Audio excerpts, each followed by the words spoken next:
They sold her in the parlour at Merritt House, without asking what she thought of being sold. £6,000, her father said through the door, and Charlotte heard the figure echo against the door's brass plate, the way a coin rings on stone.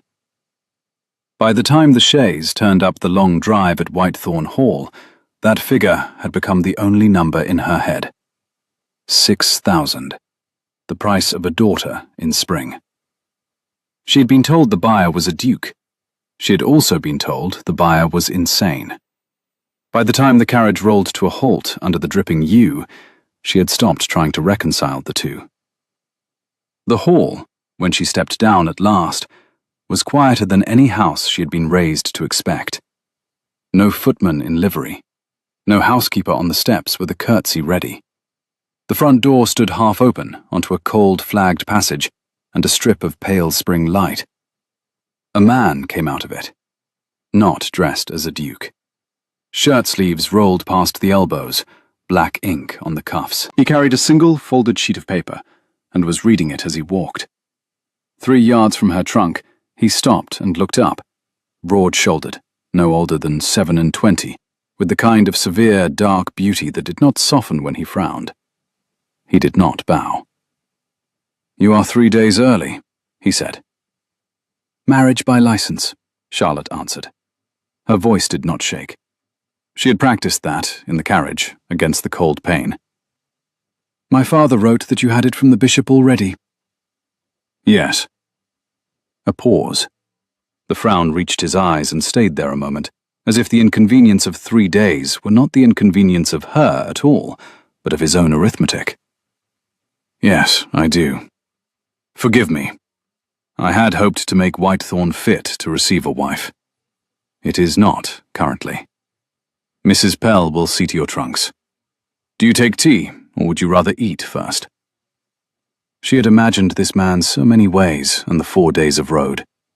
Drooling in a chair, raving in a back wing, strapped down, naked, pacing. She had imagined being locked in a wing of corridors. She had imagined being struck in the first hour. She had imagined being buried within the month under a different name. She had not imagined a tired man with ink on his cuffs, asking, with grave courtesy, whether she preferred tea or a meal. She was 24, with the dark gold hair and grave grey eyes her mother had once said were wasted on a girl with so little inclination to use them charmingly.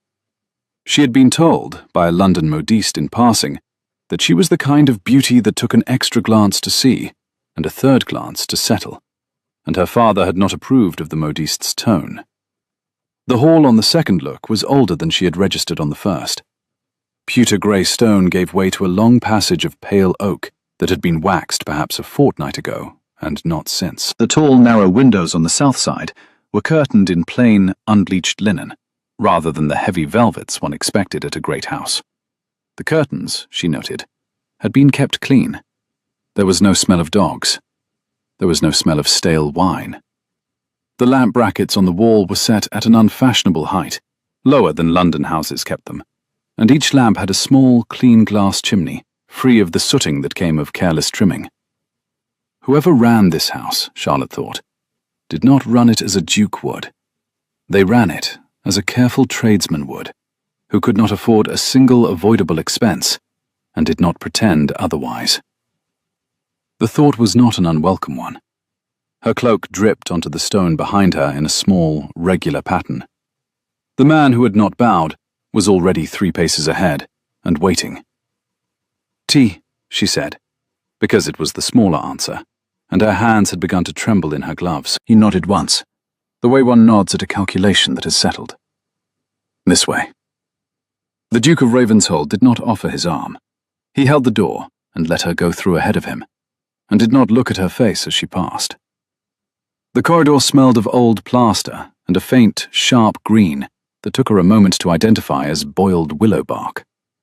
Her boots clicked on stone the colour of pewter. Somewhere, far off in the house, a child laughed and was hushed. Charlotte Merritt stopped in the middle of the passage, as if she had walked into a wall. "Forgive me," she said. "Was that a child?" The Duke turned. His grey eyes fixed her, not unkindly, but with the measuring stillness of a man unused to being asked questions on this floor. Yes. Whose? My head groom's. He is 6. He is not in the wing where you will sleep. He paused, as if he had heard, just then, what the question might mean. Mrs. Merritt, there are no patients in this house. There are tenants' children in the kitchen garden, and a midwife at present in the dairy, with one of the tenant women. Whatever you have been told about Whitethorn, you will see for yourself by tonight. She did not know what to do with the careful neutrality of his voice, so she only nodded and walked on. The parlour he led her to had clean linen on the chairs and a small fire, but every flat surface, the side table, the writing desk, the windowsill, was covered in books and folded paper and small numbered tags. He swept a stack of folios off the better of the 2 armchairs with the efficiency of a man clearing his own debris. A lined ledger fell open beside her boot. She bent automatically and picked it up. It was a household chemistry account. Glass, lye, alcohol of wine, distilled water, sulfate of lime. Tidy columns. At the foot of the 3rd column, beneath a calculation in pencil, someone had divided 84 by 16 and written down 5 1/4. 5 1/4, she said, before she had thought at all. It is 5 1/4 exactly. 84 over 16 is 21 over 4, which is 5 1/4. The figure is correct, but you have forgotten to multiply by the 2nd column at the top, which makes the dose 10 1/2, not 5 1/4. You will be giving each child half what you intended. The room went so completely still, she heard the fire find a new vein in the log. The Duke crossed the parlour in 3 strides, took the ledger from her, and looked at the figure. He looked at it for a long time. He answered at last. His voice had changed. Not warmer, only quieter, and he agreed that he would be. I beg your pardon, Charlotte said, suddenly conscious of the ink on his cuffs and the pencil in his hand, and the fact that she was standing in his parlour in a travelling cloak, soaked at the hem. I do not know what I have just looked at. I should not have spoken. You spoke very precisely. He did not lift his eyes from the page. You read chemistry. I read. Her chin came up. She heard it lift. I have always read. There were books my father did not approve of, and my mother could not be troubled to inspect. The Royal Society proceedings came to my brother, who never opened them. I opened them. A short, dry breath that was nearly a laugh. He raised his eyes to hers. Pewter grey, very tired, suddenly attentive. You will take tea, he said, in this room, in 15 minutes. I will, if you permit, return in 20. There is a thing I would like to ask you, but I would like to ask it after you have eaten, not before. What thing? Whether you would do me the very great honour, Mrs. Merritt, of looking at the 2nd column. He bowed, only a slight bow, the kind one gives an equal in a chemist's shop, and left her standing alone with the fire and the ledger, and the rain just beginning, fine and grey, against the parlour glass. She sat down because her knees had stopped supporting her on principle. £6,000, her father had said through a door. She had been ready for many things. She had not been ready for arithmetic. Mrs. Pell was a square Yorkshirewoman, with kind eyes, and the particular stillness of a person who had been instructed to be unsurprised by anything. Tea came with bread and salted butter, and a small dish of preserved cherries, which Charlotte ate without thinking, before she remembered she had not eaten cherries since the spring before her engagement was broken off. The fire mended. The rain settled into a soft patter against the parlour glass. The Duke did not return in 20 minutes. He returned in 2 hours. Charlotte had by then opened the 2nd column of the ledger, entirely on her own. Whitethorn Hall, she discovered over the first 3 days, was not a house. It was the disguise of a house. The staterooms on the south front had been shuttered for 2 years, dust sheets thrown over 4 chandeliers in the long dining room. The east wing, where Mrs. Pell installed her, had a new mattress, a new washstand, a small writing desk, a vase of paperwhites, and a key on the inside of the door which Charlotte was invited, very quietly, to use whenever she pleased. The west wing, behind a baize-lined door beyond the breakfast room, was where the Duke lived. The kitchen wing fed 11 people each morning and twice that on Sundays, and at 3 in the afternoon, every afternoon without fail, 3 women came to the back door with infants and were taken upstairs to a small, clean room where a midwife and one of the tenant women heated linen. There was no patient. There was no madness. There was a household of working people, and a man who did not sleep, and a locked greenhouse at the end of the kitchen garden, whose windows had been painted black on the inside. In her first 3 days at Whitethorn, she walked alone to the boundary of every wing, every garden, every outbuilding she could enter. She walked in the kitchen garden while a tenant boy of 7 explained, with the gravity of an emissary, the differences between leeks and sea kale. She walked the long beach avenue, where mud sucked at her boots and the rooks came overhead in long, indignant lines. And at the end of it, she stood looking down across the river meadow at 4 lambs, trying to understand the concept of running and not yet succeeding. She wrote, on the second afternoon, a careful inventory of the contents of her travelling trunks, because she was the kind of person who, when frightened, made inventories. She listed the 4 gowns, the 3 pairs of stockings, the 2 pairs of shoes, the small case of pencils her grandmother had given her at 14, the German chemistry monograph she had hidden inside the lining of her travelling cloak, as if it were a contraband, and the single locket containing a curl of her sister Anne's hair. She read the monograph each evening by the fire in the east wing. She did not write to her family.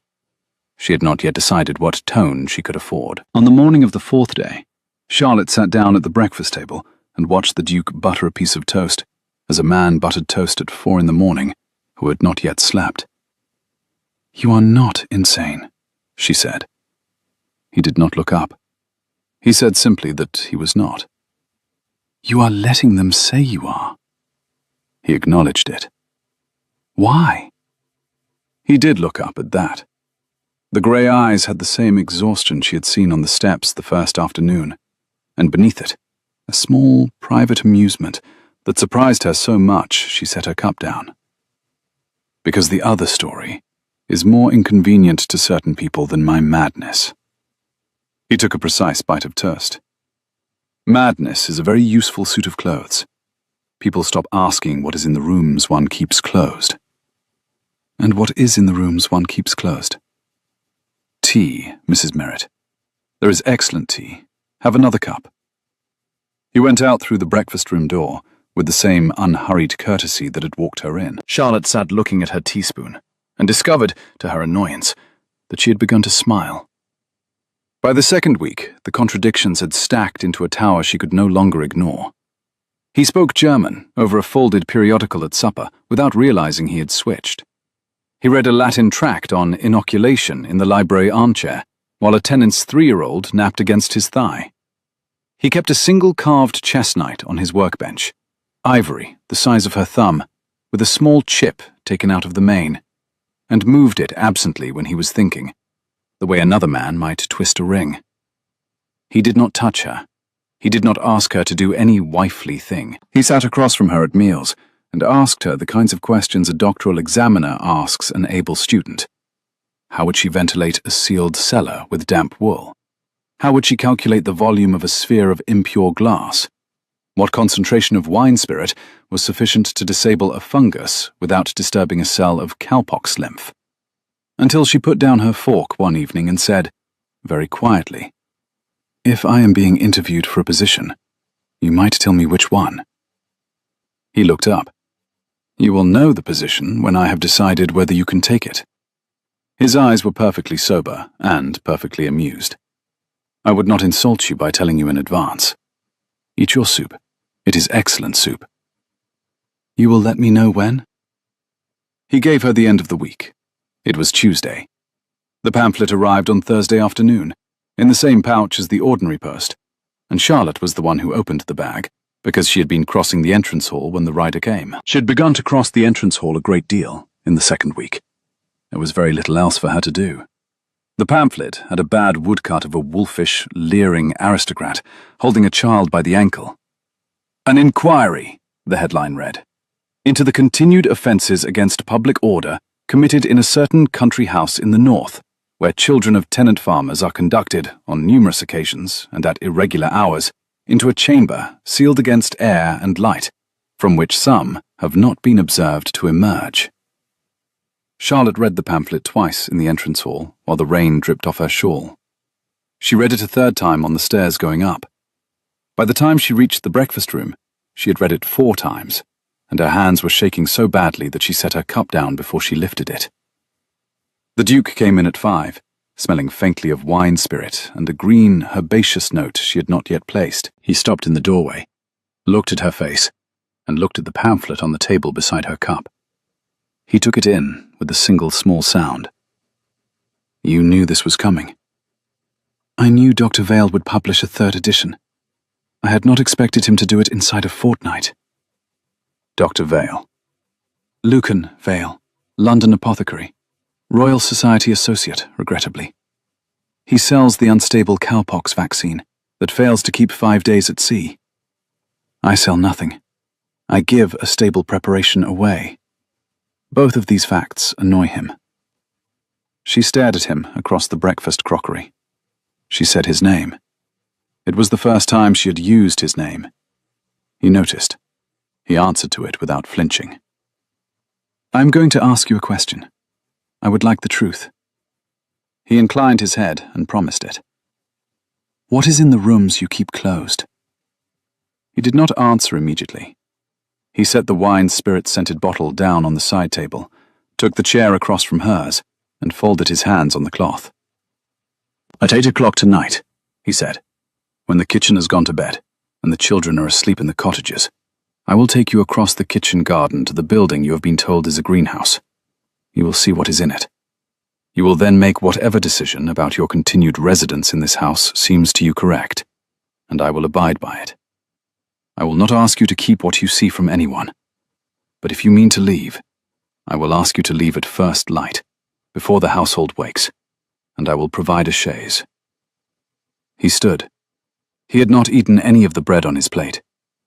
He paused at the door and said it would be 8, Mrs. Merritt. She corrected him with the smaller name. He took the correction and repeated the hour with hers in place of the other. He went out. She watched the bread on his plate and did not touch it, and she did not move from the table for an hour. The greenhouse was not a greenhouse. The windows had been painted black on the inside because the work could not bear sunlight. Theodore unlocked the door with a key he had taken off a chain around his neck and stood aside and let her go in first. The interior was a single, long, narrow room. Iron racks lined the walls floor to ceiling, and on every rack, in tidy rows, sat hundreds of small, sealed glass tubes in iron clamps. Each tube had a paper label, a date, a number, a child's first name in close, careful handwriting. A long workbench ran the center, a microscope on a brass stand, 3 oil lamps with green glass shades lit. The smell, sharp, herbal, faintly sweet, was the same wine spirit and crushed greenery she had been smelling on his cuffs for 2 weeks. In one corner, a great slate, 8 feet tall, leaning against the wall. Children's first names in 3 columns. After each name, a neat row of dates. She walked the length of the workbench and stopped at the slate. She asked how many. Her voice was steadier than she had expected. "Last winter, before we began, we lost 2 of 3 children of the village to smallpox. The Pelhams, the Whitcombs, the eldest Weaver girl. None this year." He had not crossed the threshold yet. He stood half in shadow at the door. 43 children in this district have received the preserved lymph since November. None has taken smallpox. 2 have had a small fever. None has been lost. She turned slowly around. He was watching her. "You are doing this without payment." "They are tenants. I do not require my children to pay me to keep them alive. And the colonies? He did not answer that immediately. He came in then, and shut the door behind him, and walked to the workbench, and lifted a single sealed tube from the nearest rack. He held it up against the green lamp. The fluid inside was the color of weak tea. London supply spoils within 5 days at sea. By the time it reaches Calcutta, or Antigua, or the Cape, it is inert, useful only as a cruelty, because it cannot prevent anything, but persuades the recipient that he has been protected. I have been working on a method of preserving the lymph in vacuum-sealed glass at a controlled temperature for a period of not less than 4 months. I have, as of last Tuesday, succeeded for 107 days. I require, to ship to Calcutta, a stable preparation of 120 days. I have failed at 121 for 14 consecutive trials. The thing that fails is not the lymph. The thing that fails is the buffering medium I use to maintain the molarity of the salt solution within a tolerance that does not destroy the cell wall by osmotic pressure. She had picked up the tube and was turning it in her hand. Calcium chloride at 4%.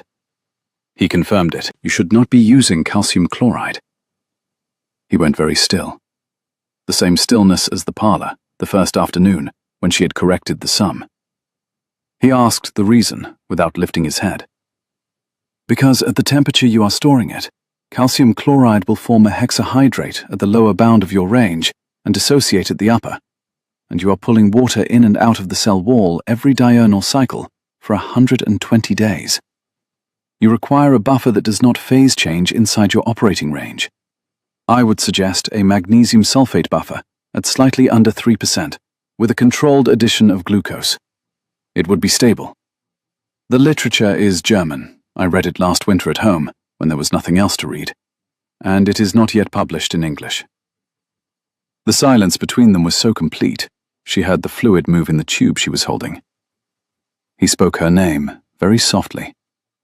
She heard him without turning. Would you do me the honor of telling me, for the record, why your family sold you to a man they had been informed was insane? The tube was still in her hand. She did not put it down. Because they had been trying for some time to dispose of me, she said. Her voice surprised her with its steadiness. I read what they did not approve of. I corrected my brother's tutor in front of a guest at 12. I refused 2 offers of marriage on grounds my mother considered eccentric. The man I had been engaged to last year took an interest in another lady. He claimed I was incapable of the gentle female arts. And I was returned, in his phrase, like a horse that did not take to the saddle. My mother said another offer would not come. My father said the next one would come from a workhouse if he did not act. They had been informed that you were mad, and that you might dispense with me quickly enough that no one would investigate. I do not believe they hoped you would harm me. I do not believe they hoped you would not. He put both hands flat on the workbench. He looked, for one strange moment, like a man who had been hit somewhere he had not realized was still tender. He said her name once. She answered, Will you stay? On what terms? On any terms you set. She thought about it. 43 children's names on a slate behind her. A glass tube in her hand. Spring rain on the painted black windows. I will not be your wife in name only, she said. I do not mean to imply I demand the other thing tonight, or this month, or until you and I have decided together what we are to each other. I mean only that I will not be a body in a cold wing of this house. I will eat at your table. I will walk in your garden. I will be in this room with you when there is work to be done, and there is work to be done. If you will give me a desk and a microscope of my own, I will solve the buffering problem inside the week, and I will solve the next one, and the next, until your tubes are stable for a year. And I will take credit for it. My name on the proceedings, where the work is published. Equal. He smiled. She had not seen him smile before. It moved in stages, like a man relearning the muscle. He said yes. She required the precise word. He gave her the whole of it. She walked the length of the workbench and stopped at the door. She did not look back at him. "Then I will ask Mrs. Pell," she said, "for a second pencil and a fresh sheet of paper. We have 120 days to reach, and I do not care to lose another night." She put the tube down on the bench as she went past him. Their hands did not touch. Their hands did not need to. They closed the laboratory door behind them at 20 minutes past 2 in the morning, by the grandfather clock in the breakfast room. He bolted the door from outside, returned the key to the chain at his neck, and walked her back across the kitchen garden under a sky beginning to clear. The hawthorn at the kitchen garden hedge was just opening. Small white flowers, tight as fists, the smell of them faintly bitter and entirely new. The first rooks of the morning had begun to call across the river meadow. Mrs. Pell, who never in her tenure at Whitethorn had been observed asleep, came out of the kitchen in her shawl as they passed, and did not say anything. She nodded. She returned to the kitchen. The gesture meant only that she had been expecting them, and that whatever had been decided at last, she approved. Charlotte realized, in her own east wing room, as she sat down on the edge of her bed, that her hands were faintly trembling. Not from fear now, but from something she had not entirely felt before.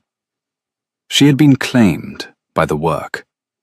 The work had been extraordinarily glad to have her. She solved the buffering problem in 3 days. He bought her own microscope in 5. The bench at the far end of the laboratory became hers, a writing surface with a small window above it that, opened, let in the smell of wet hawthorn from the kitchen garden hedge. Mrs. Pell had a brass nameplate made for it. Charlotte Blackwood, the plate said, though they had not yet been to the church. Charlotte left the plate on her desk and did not correct it. There were some pencils she would let her father lose. What followed was the strangest, sharpest, happiest week of Charlotte's life. She did not yet know it was happiness. She thought it was only competence. She woke before dawn in her own east wing bed, dressed in the simplest of her gowns, took breakfast at the long table, where Theodore was always already seated, with his cuffs ink-stained and his hair improperly combed, and walked across the kitchen garden behind him to the laboratory in any weather. The black-painted glass had been scoured clean on the inside one evening and replaced with a new, green-tinted treatment that she had suggested would let in working light without permitting sun damage to the lymph. The iron racks she had counted on her first night now carried 6 new tubes a day. Mrs. Pell, who had at first watched Charlotte as one watches a stranger admitted into a careful house, had begun to bring her morning tea to the workbench at 10:30, set it down with unfussed efficiency, and tell her, without looking up, "Don't burn yourself." On the third such morning, Mrs. Pell laid a small embroidered cushion on Charlotte's bench stool. On the fourth, she added a folded shawl.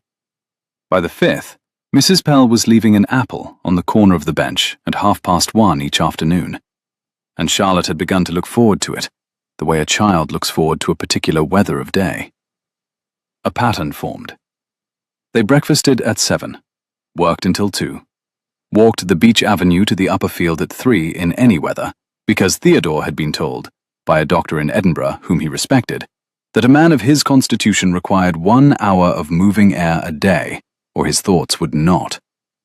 Returned to the laboratory after tea. Charlotte read German chemistry to him in the evening because his German was poor, and she enjoyed the small embarrassment of his pronunciation. On the 7th evening, she made fun of his pronunciation directly. He went still. That particular stillness that she had begun to recognize as a man laughing without permission, and then said, in the same dry tone, that he hoped her conversational German was equal to her reading German, because there were 2 correspondents in Heidelberg who would soon need to be answered. "My conversational German is execrable," she said. "I have spoken it aloud to no one." "Then we will be execrable together. It is a great comfort in marriage to share a vice." "You will have to find me other vices." "That, my dear Charlotte, will be no trouble at all." She put the pamphlet into her sleeve and laughed for the first time in months. Whitethorn was not a quiet house. There were always small voices in the kitchen wing. The head groom's 6-year-old, who had taken to following Theodore as if Theodore were a particularly interesting tree, and the dairyman's twin daughters, who were 3 and could not yet be persuaded that the Duke was not their personal property. Bertie, the 6-year-old, came into the laboratory one afternoon with a shoe in one hand and announced, looking only at Charlotte, "He's my Duke. You can have him on Sundays." "That is generous of you, Bertie." "And I'm having him today, because he said he'd show me a jelly." Theodore, behind her, was already opening the cabinet where the prepared agar was kept. "We had agreed Wednesdays, Master Calder." "It is Wednesday." "It is Tuesday." "It is Wednesday," Bertie said, with the unshakable certainty of 6.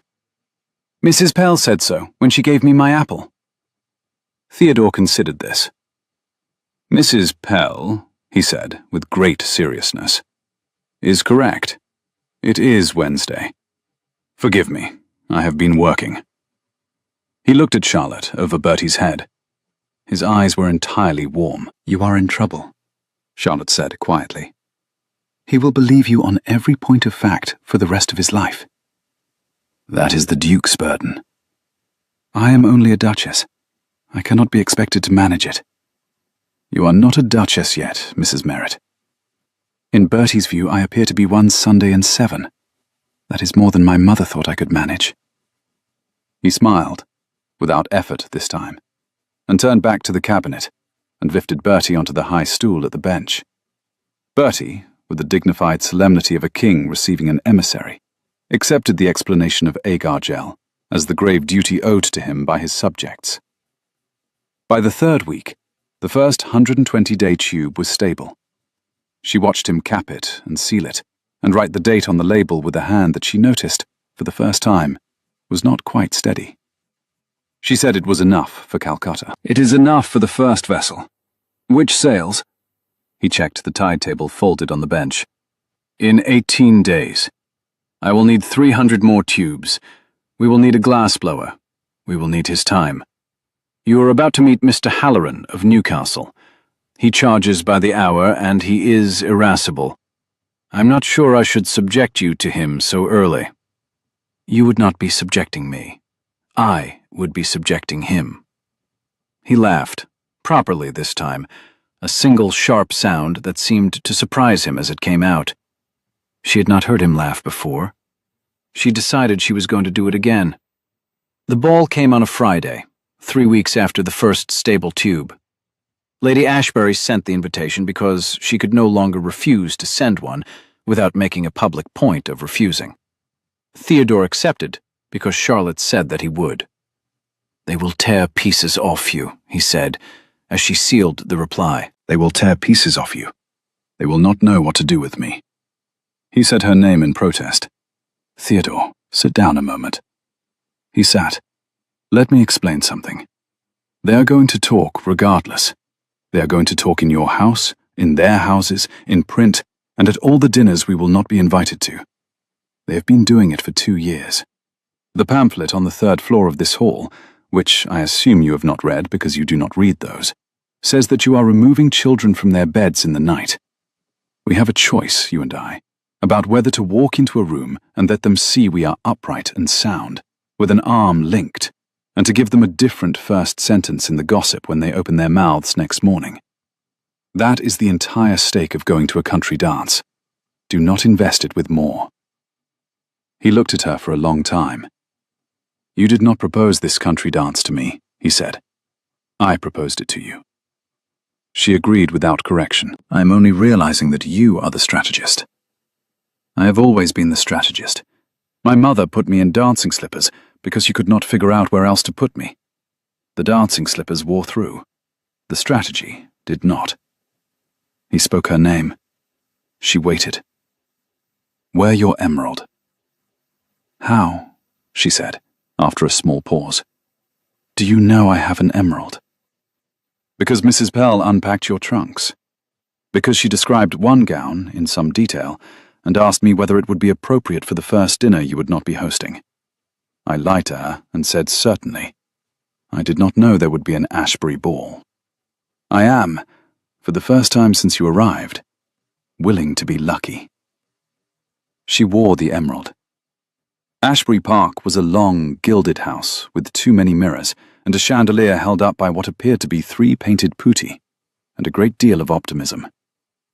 They came in late, by Theodore's timing, late enough that the first wave of arrivals had already begun to settle into card rooms and corners, and the orchestra had finished its tuning. The room turned to look at them, in the slow, complete way a room turns when a thing it has been waiting for arrives. Lady Ashbury, at the head of the staircase, applied a smile she had been keeping on her face for 40 minutes. "Your Grace, Mrs. Forgive me, Your Grace." "Lady Ashbury," Theodore said, and bowed, with a courtesy so exact it was almost a punishment. "My wife, Charlotte. May I present Lady Ashbury?" Charlotte curtsied with the precision her dancing master had drilled into her at 12, and her mother had given up improving at 15. She let her gloved fingers rest, for a fraction of a heartbeat, on the inside of Theodore's wrist, where his shirt cuff met his pulse, and felt his pulse jump. "Lady Ashbury," she said, "the room is beautiful. May I borrow the Duke for one circuit of it? Forgive me, he has not been out of his own library in some months, and he is very nearly afraid to go in alone." A small, real laugh from the woman next to Lady Ashbury, who had not been told to laugh and looked for a moment ashamed of herself. Lady Ashbury's mouth tightened. "By all means." They walked. He inclined his head over hers as they went and murmured, "I am not very nearly afraid." "Lady Ashbury does not know that." He murmured her name into her hair. She inclined her head a fraction in answer. "Did your mother in fact give up improving you?" "At 15, Theodore. Smile at the Honourable Mr. Carstairs. He is staring." The room did not have time to settle into the relief of seeing them speak normally to each other. Lady Caraway, in deep violet silk, came across the polished floor with the tactical certainty of a small frigate, 2 friends in tow as escort. Charlotte recognized her by reputation before she lifted her face, the kind of beauty that had been described in newspapers, the kind of grace that had been engineered, the kind of smile that had caused at least 3 documented duels. "Your Grace," Lady Caraway said, in a voice so carrying that the orchestra paused to hear it. "We have been hoping you would come down among us. There has been some disquiet, quite the most concerning disquiet, about the children of your village. I had not wished to credit it, but the parents of the Pelham boys, and the Whitcomb child, and the eldest Weaver girl, are reported to be in the deepest distress, and I am told by Dr. Vale that none of those children have been seen alive since March." The room hushed. It was a beautiful piece of theatre. Lady Caraway had spaced her sentences for maximum effect, lowered her voice on the word alive, and named 4 families whose names had run in the pamphlet. She knew the Duke would not, in this room, defend himself with the necessary brutality. She knew he had not spoken in public for 2 years. What she did not know was the small reticule on Charlotte's wrist. Charlotte had been holding it lightly. She turned, very slightly, so that Lady Caraway could see her face, and the room could see her face, and she opened the reticule. Out of it came a folded packet of letters, 6 of them, each bearing the seal of a parish minister or a country surgeon, each in a different hand. She unfolded the first and read it aloud. It was the Pelham boy's father, thanking the Duke for the safe vaccination of Tom and Jacob in February, in his own hand, witnessed by the Reverend Mr. Hodge of St. Aldwyn's. She read the second. The Whitcomb mother, signed by Mark, witnessed by Dr. McCallum, the country surgeon, present in this very room. Charlotte looked up. Dr. McCallum, by the orchestra, paled. He nodded. The third letter. The fourth. Charlotte's voice was clear and unhurried, the way a barrister reads a deposition into a record. The room had gone so quiet that the pause between 2 letters contained a single suppressed cough from the supper room and the small hiss of the chandelier candles. By the 5th letter, Lady Caraway had stopped smiling. By the 6th, she had begun to look around for somewhere to put her wine-glass. The 2 women who had come across the room with her were, very subtly, no longer beside her. "Lady Caraway," Charlotte said, refolding the last letter and replacing it in her reticule. I am told that Dr. Vale's name has been mentioned in connection with the report you have just been so kind as to share. I would not wish him to feel slandered. Is he in the room? A small pause. Then a man's voice from the orchestra side. I am here. Doctor. Vale was in his middle 30s, beautifully tailored in dark green, beautifully composed, with the small, private smile of a man unused to being addressed by women in public. He came across the floor with measured, unworried steps. Mrs. Your Grace, he said, with a bow that managed to imply that he was indulging her. I am at your service. Dr. Vale, Charlotte said, would you be so good as to tell us the dose protocol you used in your batch on Tuesday the 8th of April, distributed via Loans & Sons of Newgate Street? A flicker. Very small. The protocol is proprietary, Your Grace. I would not bore the room. You would not bore me. She opened the reticule again. I have here a deposition by Mr. Loans the Elder, signed yesterday, witnessed by his son, and by Mr. Halpenny the apothecary, indicating that the batch you sold him on the 8th of April, sold for 16 shillings the dozen, was tested by Mr. Halpenny last week and found to contain no active lymph at all. Mr. Halpenny also found, in the buffering medium, an unusual quantity of common alum.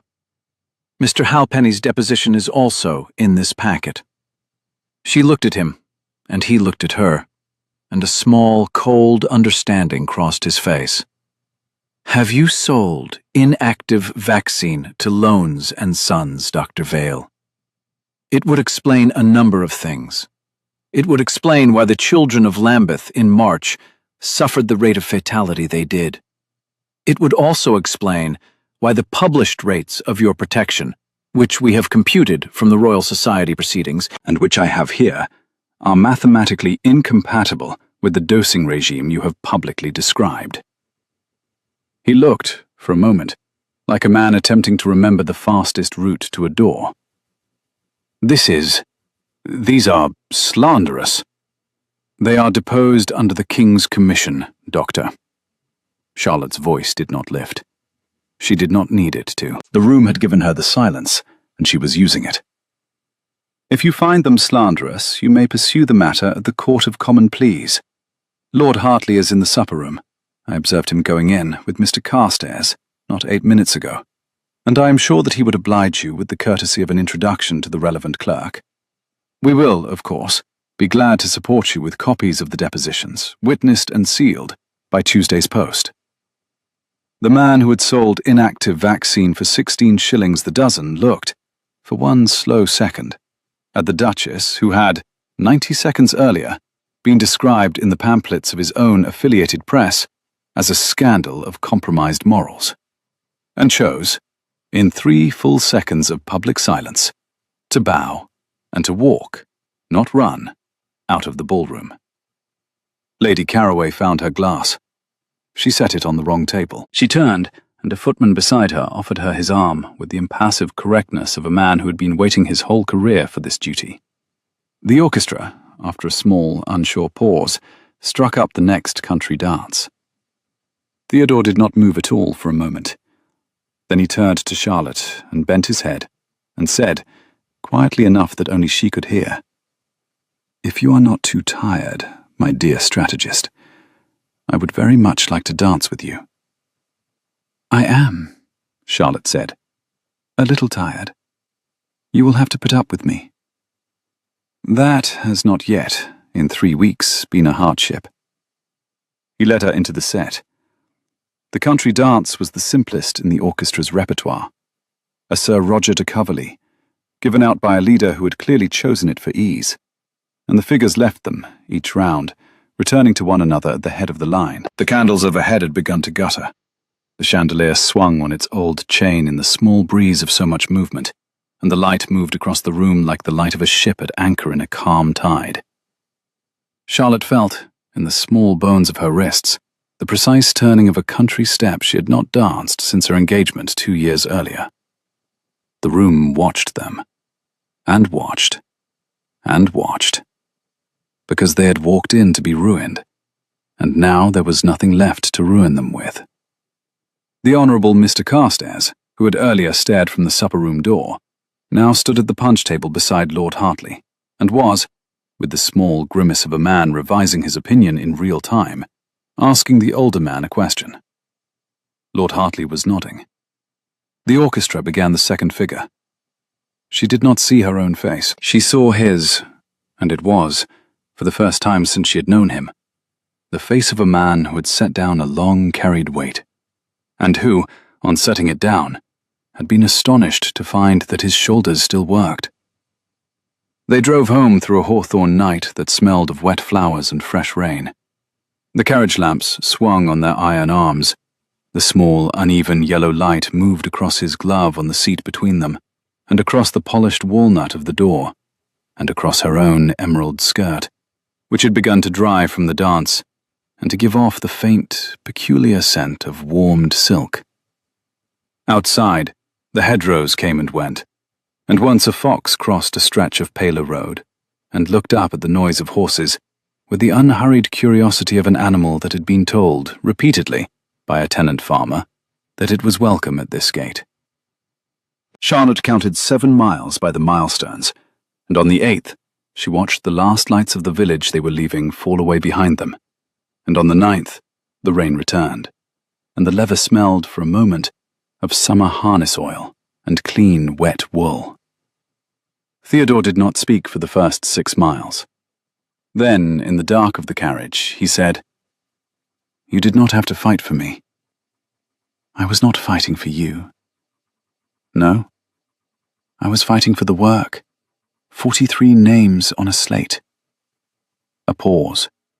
The wheels turned twice on stone. "And for you. Mostly for you." He said her name in the dark. She answered with his. "I love you.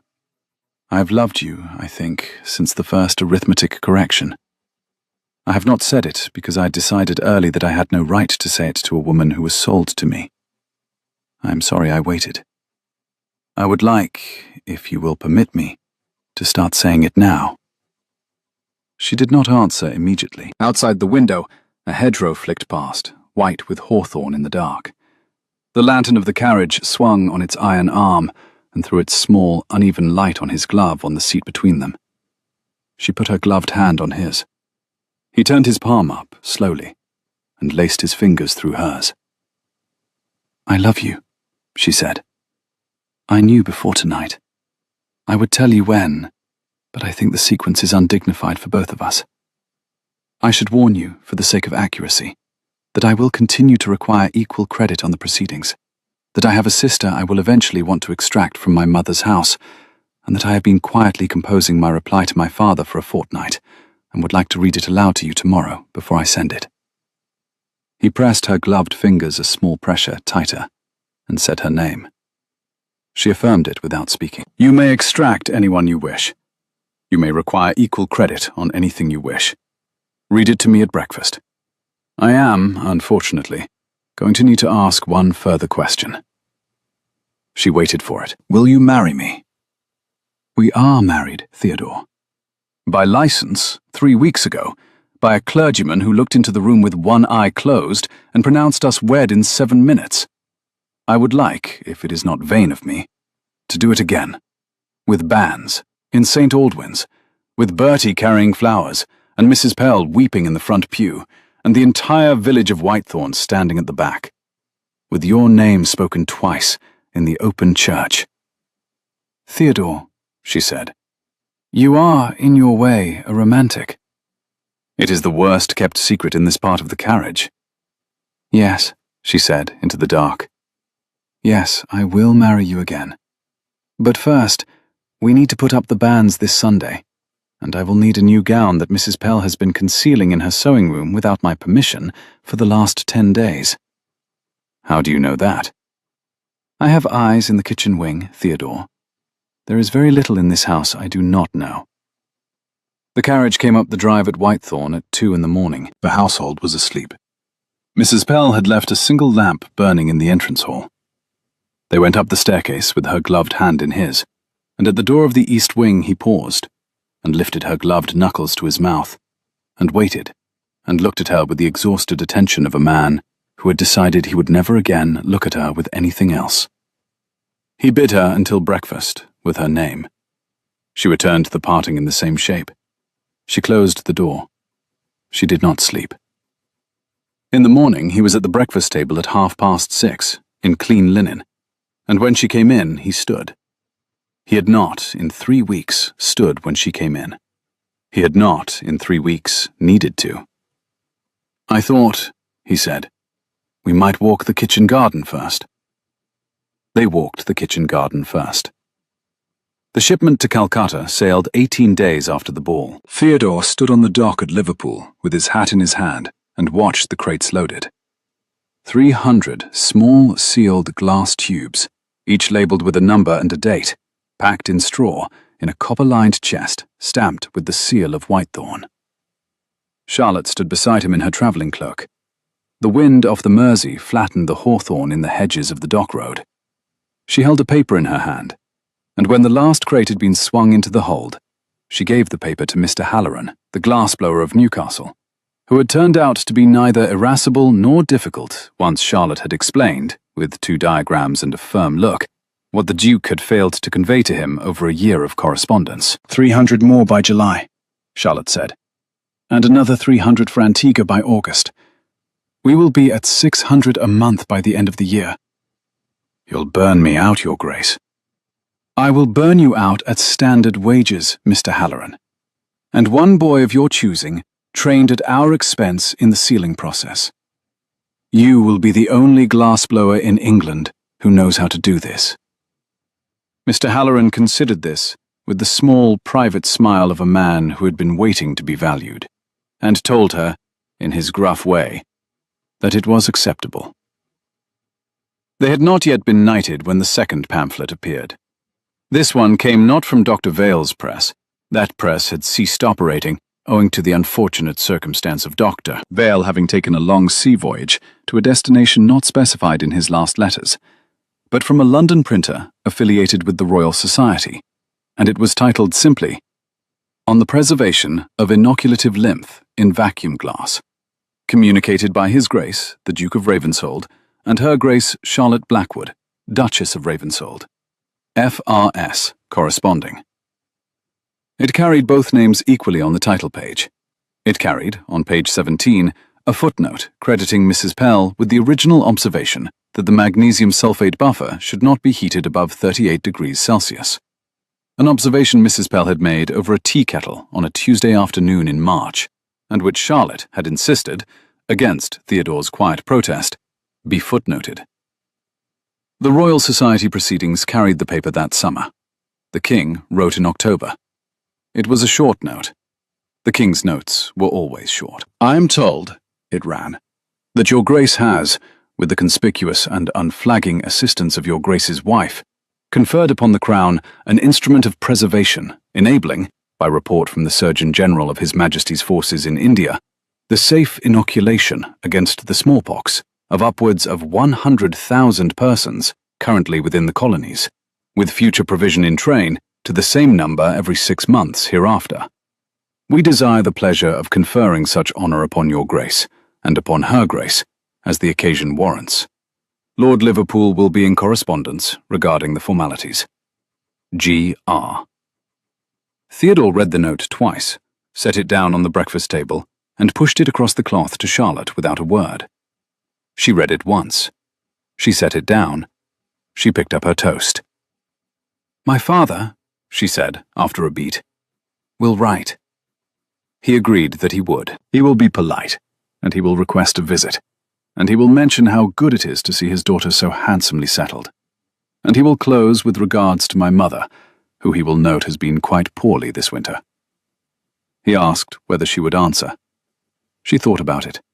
She buttered the toast.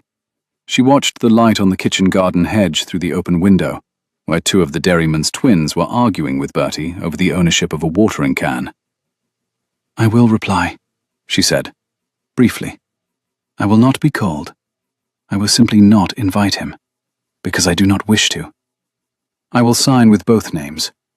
I will mention that the Royal Society has been kind, That is a letter, Theodore said. I would very much like to read aloud, in the carriage, on the way to the king's investiture. I will be quite willing for you to read it aloud. I will, however, write it myself. He said her name on a small breath of laughter. She answered with his. He told her it had been his favorite tone of voice in the house since she arrived. The investiture came on a clear morning in late October. The leaves on the great avenue at Whitethorn had turned and dropped, and the kitchen garden hedge stood bare and dark against the soft, pale stone. Charlotte wore a gown of deep peacock blue, with a strand of small pearls Theodore had bought her in Liverpool, at the wharf the day the Calcutta shipment sailed. He wore his oldest coat, at her insistence, with a clean white stock, because she had said the king would only see them once on a public day, and she would not have him pretend to be a man he was not. The king looked at them with mild curiosity, said the prescribed words, applied the sword. Charlotte received her own letters patent at a small lectern set up at the edge of the dais, and the Royal Society's president, a stooped, kind man with very thick spectacles, presented her with the scroll of her corresponding membership. He shook her hand. He shook it twice. He was, she could see, entirely uncomfortable. Your Grace, he said. It is quite. We have not had a woman before. You have had 3, sir, Charlotte said gently. In the 17th century. I read the proceedings. Quite indeed. Quite.